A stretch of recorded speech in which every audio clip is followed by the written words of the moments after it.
Innal hamdalillah, segala puji dan puja kehadirat Allah. Nahmaduhu wa nasta'inuhu wa nastaghfiruh. Hanya kepadanya kita memuji, meminta pertolongan serta bertaubat dari dosa-dosa kita. Wa na'udzu billahi min syururi anfusina, dan hanya kepada Allah pula kita meminta agar dijauhkan dari keburukan-keburukan diri kita. Wa min sayyiati a'malina, dan dari segala dosa yang pernah kita lakukan. May yahdihillahu fala mudhillalah, barang siapa yang telah Allah berikan petunjuk maka tidak akan pernah sesat selamanya. Wa may yudlilhu fala hadiyalah, dan barang siapa yang telah Allah sesatkan maka tidak akan mendapatkan petunjuk selamanya. Asyhadu an la ilaha illallah wahdahu la syarikalah wa asyhadu anna Muhammadan abduhu wa rasuluh. Saya bersaksi tiada Tuhan yang berhak disembah kecuali Allah dan tidak ada sekutu bersamanya, dan Muhammad benar-benar hamba juga utusannya. Qala Allah Ta'ala, Allah mengingatkan dalam kitabnya, ya ayyuhalladzina amanu taqullaha haqqa tuqatihi wa la tamutunna illa wa antum muslimun. Hai sekalian orang-orang yang beriman, bertakwalah, hanya patuh dan tunduklah kepada satu-satunya pencipta segala sesuatunya, baik di langit, di bumi, di kedalaman lautan, yaitu Allah. Sebenar-benar patuh dan tunduk, dan janganlah kalian meninggal dunia kecuali dalam keadaan Islam. Di ayat yang lain qala Allah Ta'ala, ya ayuhan nasu taqu rabbakumul ladzi khalaqakum min nafsin wahidah wa khalaqa minha zawjaha wa batha minhuma rijalan katsiran wa nisaa wattaqullaha alladzi tasaaluna bihi wal arham innallaha kana 'alaikum raqiba. Hai sekalian manusia, bertakwalah, hanya tunduklah kepada Allah yang telah menciptakan kalian dari jiwa yang satu, yaitu Adam alaihissalam, dan menciptakan dari jiwa yang satu istrinya Hawa alaihissalam, dan telah banyak memberikan keturunan laki-laki juga perempuan dari keduanya. Sekali lagi, bertakwalah kepada Allah dan jagalah hubungan silaturahim, sesungguhnya Allah senantiasa mengawasi kalian. Di ayat yang ketiga qala Allah Ta'ala, ya ayyuhalladzina amanu taqullaha wa qulu qawlan sadida yuslih lakum a'malakum wa yaghfir lakum dhunubakum wa may yuti'illaha wa rasulahu faqad faza fawzan 'azima. Hai sekalian orang-orang yang beriman, sekali lagi patuh dan tunduklah kepada Allah, nikmati yang halal, kerjakan yang diperintahkan, tinggalkan yang dilarang, dan ucapkan kalimat yang benar, jujurlah. Niscaya dia akan memperbaiki amal-amal perbuatan kalian, mengampuni dosa-dosa kalian. Barang siapa yang mentaati Allah dan Rasulnya, dia telah mendapatkan kemenangan yang besar. Amma ba'd, fa inna asdaqal hadithi kitabullah. Kita tahu sebaik-baik rujukan umat Islam dalam segala lini kehidupan mereka, terutama ibadah, adalah Al-Quran, kitabullah. Wa khair hadyu hadi Muhammadin sallallahu alaihi wa ala alihi wa sahbihi wa sallam. Dan petunjuk yang terbaik setelah Al-Quran adalah petunjuk Nabi besar Muhammad sallallahu alaihi wa ala alihi wa sahbihi wa sallam. Wa syarrul umuri muhdatsatuha, dan seburuk-buruk perbuatan terutama dalam ibadah yang tidak punya rujukan wahyu Al-Quran dan sunnah. Fa inna kulla muhdatsatin bid'ah, semua ibadah yang tidak punya rujukan dikenal dengan perbuatan baru dalam agama. Wa inna bid'atin dhalalah, perbuatan baru itu akan membawa pelakunya pada kekeliruan. Wa inna finar, keluar akan membawa pelakunya ke dalam api neraka. Saudaraku seiman rahimani wa rahimakumullah, apa yang saya bacakan tadi dikenal dengan khutbah hajah. Baginda Nabi SAW tidak melewatkan momen-momen penting pada saat ingin menyampaikan wasiat kepada umatnya, kecuali beliau membuka dengan khutbah hajah. 3 ayat tentang pentingnya bertakwa dan tunduk kepada Allah, serta mengingatkan agar ibadah selalu punya rujukan wahyu Al-Quran dan sunnah. Pada kesempatan ini kita akan bahas tentang keajaiban istighfar. Saudaraku seiman, banyak sekali ayat Al-Quran dan hadis Nabi SAW mengingatkan masalah ini, dan juga kita akan dengarkan nanti perkataan para salafus salih tentang keajaiban istighfar dan dahsyatnya. Begitu juga insya Allah kita akan sebutkan apa yang didapatkan pada saat seseorang melazimkan istighfar itu. Mungkin sebagian orang terlintas di benaknya, istighfar kami semua sudah tahu, tapi pertanyaannya, apakah anda sudah rutinkan? Nanti akan lebih jelas insya Allah dengan statement para ulama salaf tentang masalah ini. Beranjak bahasan kita, saudaraku seiman, perintah Allah subhanahu wa ta'ala kepada nabinya Muhammad sallallahu alaihi wa ala alihi wa sahbihi wasallam yang sudah diampuni dosanya yang lalu dan akan datang. Allah berfirman, A'udzu billahi minasyaitonir rajim dalam surah An-Nasr ayat 3, Fasabbih bihamdi rabbika wastaghfir innahu kana ghaffara. Maka bertasbihlah engkau hai Muhammad dengan memuji Tuhanmu dan mohon ampunlah kepadanya. Padahal Nabi Muhammad SAW sudah diampuni dosa-dosanya yang lalu dan akan datang. Sesungguhnya Dia Allah adalah zat yang maha penerima taubat. Juga dalam ayat yang lain dalam surah Muhammad ayat 19 Allah memerintahkan Nabinya Muhammad SAW istighfar. A'udzu billahi minasyaitonir rajim wastaghfir li dzambik walil mu'minina wal mu'minat wallahu ya'lamu mutaqallabakum wa mathwaakum. Dan mohonlah ampun bagi dosamu hai Muhammad dan bagi dosa orang-orang beriman laki-laki dan orang beriman perempuan, dan Allah Maha mengetahui tempat kamu berusaha dan tempat tinggalmu. Juga baginda Nabi sallallahu alaihi wa ala alihi wa sahbihi wasallam bersabda, wallahi inni la astaghfiranna Allah wa atubu ilahi fil yawmi aktsara min 70 marrah. Demi Allah, padahal beliau tidak butuh untuk sumpah, tapi untuk memastikan tentang pentingnya pengucapan istighfar di lisan setiap orang di antara kita. Beliau mengatakan, demi Allah, aku selalu beristighfar kepada Allah. Artinya pengucapan permohonan maaf kepada Allah dan bertaubat kepadanya. Maksudnya mengucapkan ikrar tidak akan mengulangi kesalahan dalam setiap harinya lebih daripada 70 kali. Dan hadis ini hadis sahih diriwayatkan oleh Imam Muslim. Juga dalam riwayat yang lain Nabi SAW sebutkan fil yaumi mi'ata marrah, dalam setiap hari sampai 100 kali. Saudaraku seiman, para ulama salaf menjelaskan kepada kita bagaimana kedudukan istighfar. Bermula dari perkataan sahabat yang mulia Abu Musa al-Ash'ari radhiyallahu anhu. Beliau mengatakan, dahulu kita memiliki dua pelindung dari azab atau siksaannya Allah. Salah satunya telah pergi, yaitu keberadaan Rasulullah sallallahu alaihi wa ala alihi wa sahbihi wasallam di tengah-tengah kita. Selama Nabi masih hidup sallallahu alaihi wasallam, mereka tinggal datang ke Nabi mengatakan mohon ampunlah untuk kami. Tapi sekarang Nabi sudah meninggal, maka sudah hilang satu kesempatan itu untuk menghilangkan azab, gangguan, gempa, banjir, bencana, kesulitan, wabah seperti sekarang. Dan tersisa satu, yaitu istighfar. Apabila ia juga telah pergi dari lisan seseorang di antara kita, maka niscaya kita binasa.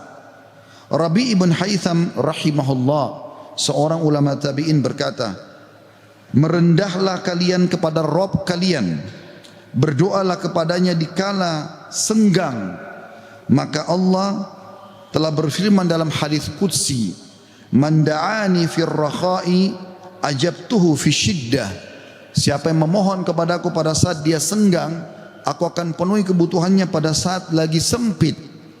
Wa man sa'alani a'taitu, dan siapa yang memohon kepadaku pasti aku akan beri, kata Allah.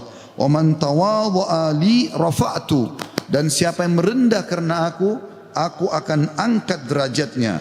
Wa man tafarraga li rahimtu, dan siapa yang meluangkan waktu untuk ibadah kepadaku, aku akan kasihi dia.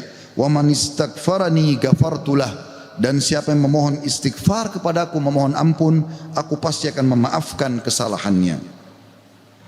Sahal radhiyallahu anhu telah berkata tentang istighfar dalam menghapus dosa. Beliau mengatakan, permulaan istighfar adalah pengampunan atau mengingat, memanggil Allah. Kemudian akan bergantung kepada Allah, lalu kemudian tidak akan mengulangi kesalahan-kesalahan. Ibnul Jauzi berkata rahimahullah, iblis berkata, aku membinasakan anak cucu Adam dengan dosa, dan mereka membinasakanku dengan istighfar dan ucapan la ilaha illallah. Manakala aku melihat hal itu pada mereka, aku tanamkan hawa nafsu pada mereka, di mana mereka berbuat dosa tapi mereka tidak beristighfar, karena mereka mengira diri mereka telah berbuat baik. Dan kata para ulama menanggapi statement Ibnu Jauzi rahimahullah, Yang pertama syaitan tanamkan adalah supaya manusia lalai berbuat dosa. Pada saat dia sudah berbuat dosa, syaitan akan lalaikan dia supaya tidak istighfar. Karena istighfar adalah kata kunci dihilangkan dosa tersebut dan akhirnya azab Allah tidak datang. Qatadah rahimahullah berkata, Al-Quran menunjuki kalian penyakit dan juga obat sekaligus untuk menyembuhkan kalian. Penyakit kalian adalah dosa-dosa dan obat penyembuh kalian adalah istighfar. Permasalahan apapun akan selesai dengan istighfar. Andai saja sebuah wilayah disepakati dari pemimpinnya sampai masyarakatnya memasyarakatkan dan membudayakan istighfar di lisan mereka, di meja-meja makan mereka, di halaman rumah mereka, di meja-meja kerja mereka, di masjid mereka, di pasar mereka, demi Allah wahai saudaraku seiman, permasalahan di wilayah itu akan selesai semuanya dan rezeki akan terbuka seluas-luasnya. Anda akan dengarkan nanti kurang lebih 9 manfaat daripada istighfar itu sendiri. Ali radhiyallahu anhu berkata, sahabat Nabi yang mulia ini berkata, yang aneh adalah orang yang binasa padahal keselamatan ada bersamanya. Orang bisa kena gempa, banjir, penyakit kronis, kemiskinan, kesusahan hidup. Kata Ali radhiyallahu anhu, yang aneh adalah orang yang binasa padahal keselamatan ada bersamanya. Lalu beliau ditanya radhiyallahu anhu, apa keselamatan yang Anda maksudkan? Kata Ali radhiyallahu anhu, istighfar. Beliau juga berkata, tidaklah seorang hamba diilhami oleh Allah subhanahu wa ta'ala untuk beristighfar. Allah tidak mudahkan lisan Anda mengatakan astagfirullah. Itu saja, kata beliau, kecuali Allah memang berkehendak untuk menyelamatkannya atau tidak mengazabnya. Seseorang soleh juga berkata, hamba berada di antara dosa dan nikmat. Keduanya tidak akan menjadi baik kecuali mensyukuri nikmat dan istighfar dari dosa-dosa.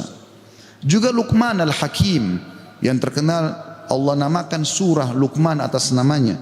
Dia berkata kepada putranya, wahai anakku, Allah memiliki beberapa waktu tidak ditolak orang untuk meminta pada waktu itu, seperti antara azan dan iqamah, seperti sepertiga malam, saat hujan turun dan seterusnya. Maka perbanyak istighfar pada saat itu. Beliau bukan menyuruh anaknya minta hajat, tapi disuruh beristighfar. Karena dengan istighfar ternyata hajat-hajat kita walaupun kita tidak minta dipenuhi oleh Sang Pencipta Allah Subhanahu wa taala. Ibunda mulia Aisyah radhiyallahu anha, Ummul Mukminin berkata, tuba, kegembiraan, kebahagiaan bagi siapapun yang mendapatkan istighfar tertulis indah banyak di buku amalnya. Abu Al-Minhal juga berkata rahimahullah, tidaklah seorang hamba didampingi di dalam kuburnya oleh pendamping yang lebih dicintai daripada istighfar yang dia ucapkan semasa hidupnya. Al-Hasan Basri berkata rahimahullah, perbanyak istighfar di rumah-rumah kalian, di meja-meja makan kalian, di jalan-jalan kalian, di pasar-pasar kalian, di majlis-majlis kalian, karena kalian tidak tahu kapan ampunan akan turun. Seorang Badui berkata, siapa yang ingin menjadi tetangga kami di tanah kami, hendaklah memperbanyak istighfar, karena istighfar adalah awan tebal yang mengandung air atau hujan yang lebat, maksudnya rezeki. Andai saja kita fahami statement-statement saudaraku seiman, mungkin beranjak dari Pak Bupati hafizahullah, pemimpin wilayah Goa, semoga Allah jaga beliau, dan juga seluruh masyarakat Goa ini, apalagi kalau seluruh wilayah Indonesia bisa menanamkan ini, selalu saling berwasiat, pemimpin kepada masyarakat, masyarakat kepada seluruh tetangganya, setiap orang kepada keluarganya, ayo perbanyak istighfar. Setiap lagi diam, jangan cuma diam, astagfirullah wa atubu ilaih, itu saja. Berapa banyak orang, tadi saya dapat informasi masyarakat Goa kurang lebih kalau tidak salah 800.000. Kalau 800.000 orang anggap yang muslimnya misalnya 700.000 saja, semua beristighfar satu orang satu kali saja, ada 700.000 istighfar naik ke langit. Bukankah itu akan mendatangkan rezeki kepada kita? Bukankah itu pasti akan mengangkat wabah dan permasalahan yang kita hadapi? Demi Allah iya saudara. Jawabannya demi Allah iya.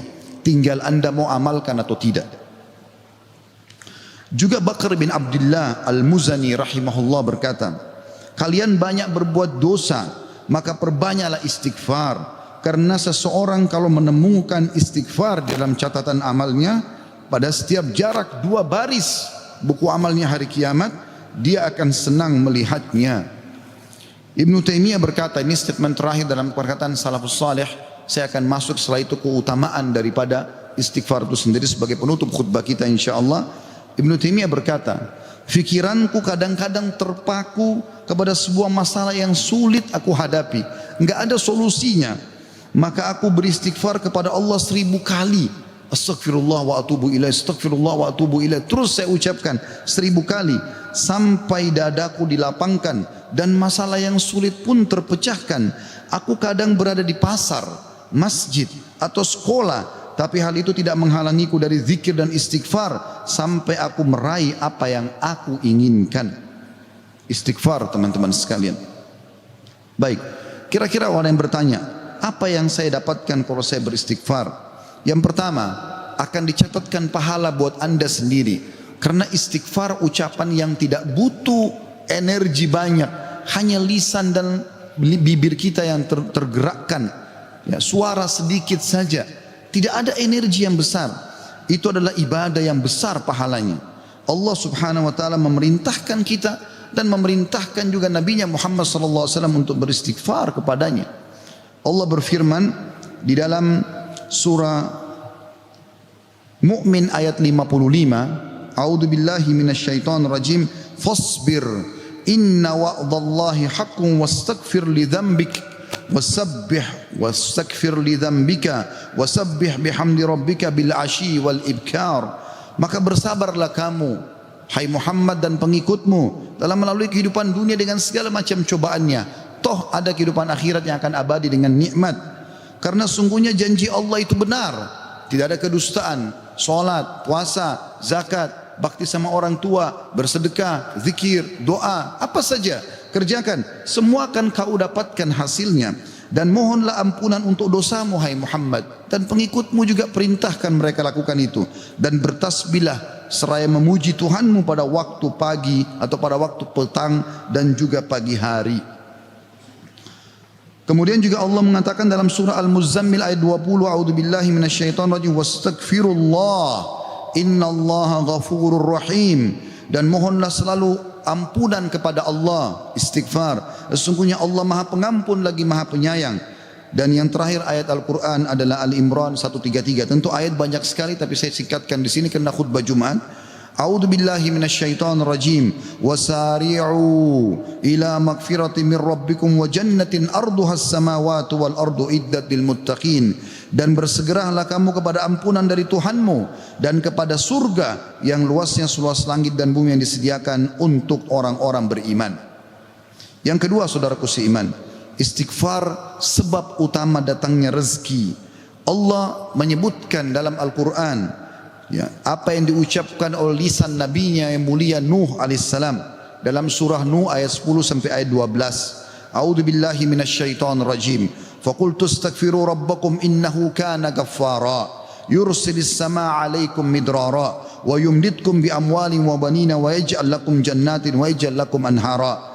Maka aku berkata kepada kaumku, ya Allah, kata Nabi Nuh, mohonlah ampun kepada Tuhan kalian. Sesungguhnya Dia Allah adalah Maha Pengampun. Niscaya dengan mohon ampun istighfar kalian itu, Dia Allah akan mengirimkan hujan kepadamu yang lebat dan memperbanyak harta juga anak-anakmu dan mengadakan untukmu kebun-kebun dan mengadakan di dalamnya sungai-sungai. Juga dalam surah Hud ayat 52 Allah subhanahu wa ta'ala berfirman, A'udzu billahi minasyaitonir rajim. Ya qaumi, Nabi Hud berkata alaihissalam, ya qaumi istaghfiru rabbakum thumma tubu ilaihi yursilis samaa 'alaikum midrara wa yazidkum quwwatan ila quwwatikum wa la tatawallaw mujrimin. Hai kaumku, kata Nabi Hud alaihissalam, banyaklah mohon ampunlah kepada Tuhan kalian dan bertobatlah kepadanya. Niscaya pasti dengan istighfar dan tobat kalian Dia menurunkan hujan yang sangat deras atasmu. Maksudnya subur, hujan bukan mematikan tapi membawa berkah. dan dia akan menambahkan kekuatan kepada kekuatanmu. Fisikmu akan kuat, fikiranmu, jiwamu akan sehat, dan janganlah kamu berpaling dengan berbuat dosa. Al-Qurtubi rahimahullah berkata tentang tafsir surah Hud ayat 52, di dalam ayat-ayat ini terdapat dalil bahwa istighfar digunakan untuk meminta rezeki dan hujan. Juga Ibnu Katsir berkata rahimahullah dalam tafsir beliau surah Hud ayat 25, jika kalian bertobat dan memohon ampunan kepada Allah serta kalian mentaatinya, niscaya Allah akan memperbanyak rezeki kalian, memberikan kalian minum dengan nikmat-nikmat langit, mengeluarkan untuk kalian nikmat-nikmat bumi, menumbuhkan untuk kalian tumbuh-tumbuhan, mengalirkan untuk kalian air, dan menjadikan untuk kalian kebun-kebun. Di dalamnya terdapat berbagai macam buah-buahan, dan dia menyelingi di antara kebun-kebun tersebut sungai-sungai yang mengalir. Yang ketiga, saudaraku seiman, istighfar sebab masuk ke dalam surga. Sebagaimana kita sudah tahu bersama-sama, salah satu zikir pagi dan petang yang sangat dianjurkan adalah membaca Sayyidul Istighfar, tuannya istighfar, yaitu lafadznya sebagaimana dinukil dari Nabi SAW. Beliau mengatakan, Allahumma anta rabbi la ilaha illa anta khalaqtani wa ana abduka wa ana ala ahdika wa wa'dika mastata'tu a'udhu bika min syarri ma sana'tu abu'u laka bi ni'matika alayya wa abu'u bidzambi faghfirli fa innahu la yakfiru dhunuba illa ant. Yang artinya, ya Allah, sungguhnya Engkau adalah Rabbku, penciptaku. Tidak ada Tuhan yang berhak disembah kecuali Engkau. Engkaulah yang telah menciptakanku dan aku adalah hambamu. Aku senantiasa berada dalam perjanjian bersamamu. Maksudnya mentauhidkan Allah dan tidak bermaksiat. Dan aku yakin akan janjimu tentang pahala bagi orang-orang mukmin semampuku. Aku berlindung kepadamu dari kejelekan yang aku perbuat. Aku mengakui nikmatmu kepadaku serta aku mengakui dosaku. Oleh karena itu ampunilah aku, karena sungguhnya tidak ada yang mengampuni dosa kecuali Engkau. Kata Nabi SAW, siapa yang mengucapkan ini, man qalaha minan nahari mukinan, dia yakin, besok dia ucapkan di siang hari atau pagi hari dengan yakin dalam hatinya, famata min yaumihi, kemudian dia meninggal pada hari itu, qabla an yumsiya, sebelum tiba di sore hari, fahuwa min ahlil jannah, dia pasti masuk ke dalam surga. Wa man qalaha minal laili wa huwa muqinun biha, dan siapa ucapkan walaupun sekali saja di malam hari, famata, maka kemudian dia mati, qabla an yusbih, sebelum dia tiba pagi hari, fahuwa min ahlil jannah. Yang keempat, istighfar adalah sebab dihapuskannya dosa. Mohon maaf kalau sedikit panjang, saya minta waktu sekian beberapa menit lagi. Kata ada berkata radhiyallahu rahimahullah, sesungguhnya Al-Quran menunjuki kalian tentang penyakit dan penyembuhannya, yaitu dosa adalah penyakit dan penyembuhannya adalah istighfar. Allah berfirman, a'udzubillahi minasyaitonirrajim, dalam surah Al-Imran 135, walladzina idza fa'alu fahishatan aw zalamu anfusahum dzakarullaha fastaghfaru lidzunubihim wa man yaghfiru dzunuba illallah wa lam yusirru ala ma fa'alu hum ya'lamun. Dan juga orang-orang yang apabila mengerjakan perbuatan keji dan menganiaya diri mereka, kalau mereka buat dosa, maka mereka ingat kepada Allah lalu mereka memohon ampun terhadap dosa-dosa mereka, dan siapa lagi yang dapat mengampuni dosa selain Allah, dan mereka terus mereka tidak meneruskan perbuatan dosa itu sedang mereka mengetahuinya. Kemudian teman-teman sekalian, selanjutnya adalah yang kelima, istighfar mencegah hukuman dari Allah Subhanahu wa taala. Saya ambil satu saja. Al Hasan Basri rahimahullah berkata, wahai anak Adam, meninggalkan dosa lebih ringan bagimu daripada mencari taubat, dan ketahuilah bahwasanya pada saat kau meninggalkan perbuatan dosa atau kau beristighfar pada saat berbuat dosa, maka azab Allah tidak akan datang. Karena Allah berfirman dalam surah Al-Anfal ayat 33, a'udzubillahi minasyaitonir rajim, wa ma kana Allahu liyu'adzibahum wa anta fihim, wa ma kana Allah mu'adzibahum yastaghfirun. Dan Allah sekali-kali tidak akan mengadab mereka sedangkan kamu berada di tengah-tengah mereka, hai Muhammad, dan tidak pula Allah akan mengadab mereka sedang mereka selalu memohon ampun. Yang keenam, istighfar sebab diangkatnya derajat. Dalam sebuah hadis, ajarkan bab ini kepada anak anda. Dalam hadis riwayat Ahmad dengan sanad hasan, kata baginda Nabi SAW, Inna Allah Azza wa Jalla yarfa'ud darajati lil abdi salihi fil jannah, fayaqulu ya Rabbi anna li hadhihi, fayaqulu bi istighfari waladika lak. Sesungguhnya Allah yang maha suci dan maha tinggi mengangkat derajat seseorang hamba saleh di surga, sehingga dia bertanya, yang sudah mati diangkat derajatnya tinggi di surga. Hamba ini bingung, dia tidak pernah merasa berbuat amal yang bisa membawa dia ke derajat itu. Lalu dia bertanya, wahai Rabbku, dari mana nikmat ini hamba dapatkan? Maka kata Allah SWT, dari istighfar anakmu untukmu. Yang ketujuh, istighfar adalah sebab disucikan hati. Sebagaimana Nabi SAW bersabda, innal mu'mina idza adzamba dzamban kanat nuqtatan sauda'u fi qalbihi.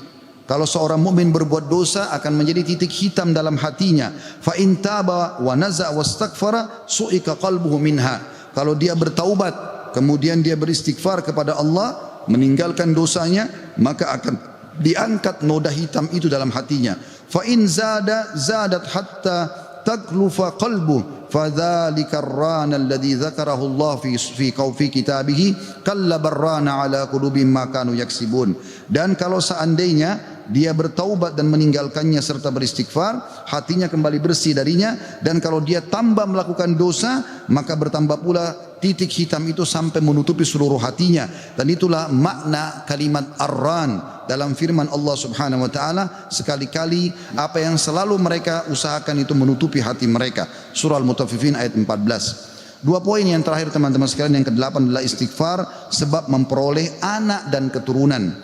Dinukil dalam sebuah riwayat disebutkan oleh Abu Hanifah rahimahullah dalam musnadnya, bahwasanya seseorang datang mengeluh dari Jabir bin Abdullah radhiyallahu anhu. Seseorang mengeluh kepada Nabi SAW lalu berkata, ya Rasulullah, ya sesungguhnya aku, orang semua punya anak tapi aku sendiri yang tidak punya anak. Maka kata Nabi SAW, mana kau dari dua senjatamu, memperbanyak sedekah dan istighfar, maka dengannya kau akan diberikan rezeki. Kata Jabir bin Abdullah, orang itu pun mengamalkan, lalu saya menyaksikan orang itu dikaruniai 9 orang anak, semuanya laki-laki. Kesembilan dan terakhir adalah istighfar sebab menikmati kesehatan dan kekuatan. Sebagaimana dijelaskan dari dalam surah Hud ayat 52, dan sudah saya bacakan tadi ayatnya, saya tidak ulangi, tapi potongan ayatnya adalah yazidkum quwwatan ila quwwatikum. Istighfar menyebabkan bertambahnya kekuatan di atas kekuatan. Izinkan saya teman-teman sekalian menyampaikan sebuah kisah yang berhubungan dengan masalah ini, atau dua buah kisah ringkas. Ada seseorang di Irak dulu pernah berdagang, kemudian dia menemukan semua pedagang di pasar laku barangnya kecuali dia, dan dia orang miskin. Dia mengatakan, saya pun duduk di dekat barang saya sampai menjelang sore belum laku-laku. Maka tiba-tiba saya mengingat firman atau sabda Nabi SAW, man aksara istighfar, siapa yang memperbanyak istighfar, ja'alallahu lahu min kulli hammin faraja. Allah akan berikan kelapangan dari setiap kesedihannya, wa min kulli dikin makhraja, dan jalan keluar dari setiap masalahnya. Dan juga razaqahu min haitsu la yahtasib, maka Allah akan berikan rezeki dari tempat tidak disangka-sangka. Maka dia bilang, saya pun beristighfar kepada Allah, dan terjadi satu keajaiban yang luar biasa. Ternyata datang kepadaku hampir seluruh pedagang pasar datang, dan mereka memperebutkan barang daganganku. Terakhir kisah seseorang yang bernama Abu Yusuf, saudaraku seiman, di musim haji, seorang syekh, dalam kisah yang tidak disebutkan namanya siapa, sedang menyampaikan masalah istighfar. Datang seseorang setelah pengajian bernama Abu Yusuf lalu berkata, Syekh, saya ingin bercerita tentang manfaat istighfar yang anda sampaikan tadi. Kata syekhnya, silakan.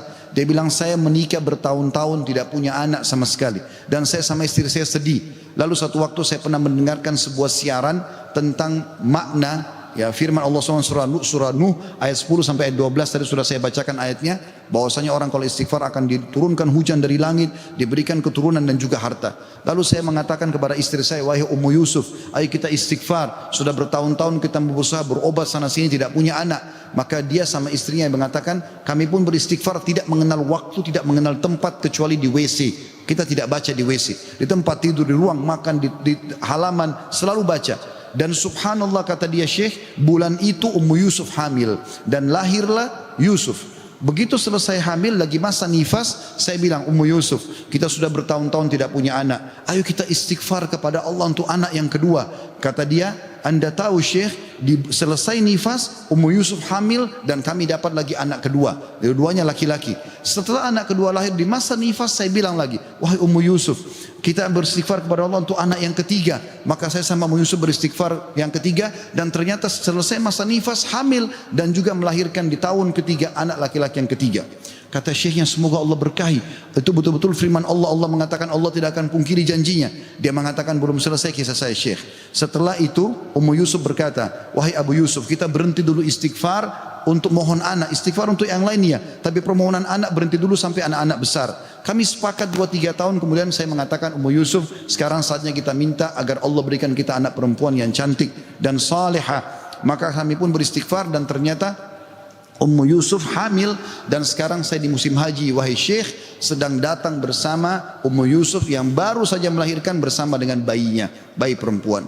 Aqulu qauli hadza, saya sudah mengucapkan perkataan saya ini, wa astaghfirullah li wa lakum, dan saya beristighfar kepada Allah, mengajak jamaah istighfar kepada Allah. Fastaghfiruhu innahu huwal ghafurur rahim, beristighfarlah sungguh Dia Maha Pengampun dan juga Maha Pengasih. Alhamdulillah wassalatu wassalamu ala Rasulillah. Segala puji dan puja kehadirat Allah Subhanahu wa taala, juga salawat dan taslim kepada Nabi besar Muhammad sallallahu alaihi wa ala alihi wa sahbihi wasallam.